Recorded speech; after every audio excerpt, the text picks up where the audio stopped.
کیونکہ تنزیہ ذاتی ہے، وہ تنزیہ خیالاتی نہیں ہے ویدانت وغیرہ کی طرح، وہ ذاتی ہے، یعنی اللہ ذات کی حیثیت سے منزہ ہے، منزہ محض ہے۔ تو اس کے کیا معنی ہوئے؟ تو اس میں جو ہے اس کے دو وہ ہیں۔ یہ کہنے کا مطلب یہ ہے، اگر میں اپنی زبان میں کہوں جو شاید آج کل کی زبان کے قریب ہے، کہ اللہ تنزیہ میں ہے، اس کا مطلب ہے اللہ ایز سچ، اللہ جیسا کہ وہ ہے، وہ وجود اور شعور، وجود اور علم دونوں سے ماورا ہے۔ اس کا یہ مطلب نہیں ہے کہ وہ وجود سے ماورا ہونے کا مطلب ہے کہ وہ صفات سے بھی بلند ہے، اپنی ہی صفات سے، اور شعور سے ماورا ہونے کا مطلب یہ ہے کہ ذہن، علم، شعور یہ وجود کے ایکسپیرینس کے نتائج ہیں، وجود کے آئیڈیا سے پر بیسڈ ہیں۔ سارا علم وجود کیا ہے کا جواب ہے۔ تو جب وہ وجود ہی سے ماورا ہے تو وہ ظاہر ہے کہ اس وجود کی طلب میں پیدا ہونے والی عقل، علم وغیرہ سے بھی ماورا ہے۔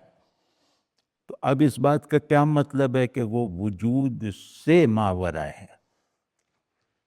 اس کا مطلب یہ ہے کہ وہ اپنی ذات کے مطلب ایز سچنس میں، اپنی ذات کے پیورٹی میں، جس کو تصوف میں مرتبہ محضیت کہتے ہیں، وہاں وہ وحدت بیانڈ وحدت ہے، یعنی بیانڈ وحدت واحد ہے، کہ وحدت کا جو ہمارا آئیڈیا ہے وہ اس آئیڈیا آف وننس سے بھی بلند ہے۔ اس کا مطلب کیا ہوا؟ اس کا مطلب یہ ہوا کہ اس کی ذات جیسی کہ وہ ہے، وہ کسی بھی کمند میں نہیں پھنسائی جا سکتی، اس کی طرف رسائی کا کوئی بھی راستہ ہماری طرف سے نہیں نکل سکتا، تا وقتے کہ وہ اپنے اظہار کے لیے دوسرا پرنسپل نہ چوز کرے۔ تو وہ تشبیہ ہے، یعنی تشبیہ ہم پر واجب کرتی ہے، لازم کرتی ہے کہ ہم تنزیہ کو مانیں۔ جیسے ابن عربی نے کہا کہ صرف تشبیہ سے شرک پیدا ہوتا ہے، اور صرف تنزیہ سے انکار پیدا ہوتا ہے، ذات کا انکار۔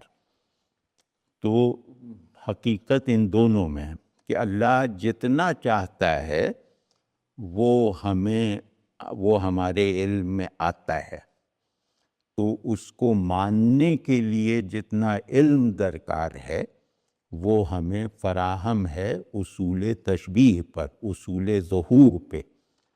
لیکن یہ کہ جو ذات اگر ایسی ہو کہ ہم اسے اپنے علم کا ہدف بنا لیں، اس امید کے ساتھ کہ کسی وقت ہم اس کے ریئل ایسنس تک پہنچ سکتے ہیں، مطلب اس کے لیے انسرکلڈ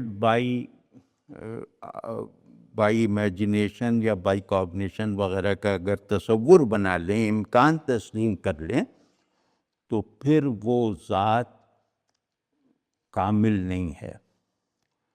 جو ذات اپنے دوسرے کی تحویل میں آ سکتی ہو، جو ذات اپنی حقیقت کے اعتبار سے اس کے غیر کو معلوم ہو سکتی ہو، جس کی حقیقت تک اس کا غیر رسائی حاصل کر سکتا ہو، وہ ذات کامل نہیں ہو سکتی۔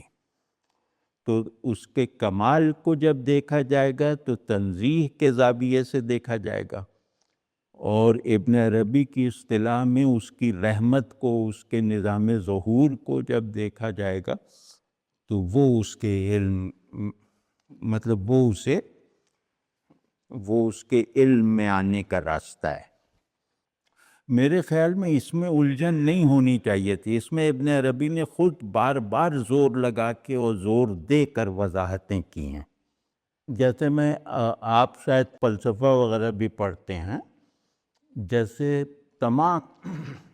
تمام فلسفوں کا یا تمام علوم کا اس بات پر اتفاق ہے کہ تھنگ ان اٹ سیلف یا تھنگ ایز سچ کو نہیں جانا جا سکتا، مطلب جانا ہی نہیں جا سکتا، لیکن اسے ماننا ضروری ہے. تو اب آپ اس سے یہ سمجھ گئے نا کہ یہ انسان کے فطرت شعور میں ایک بات ہے جو ہر جگہ اپنا اظہار کرتی ہے، جو یہ بتاتی رہتی ہے کہ علم چھوٹا ہے، وجود زیادہ ہے.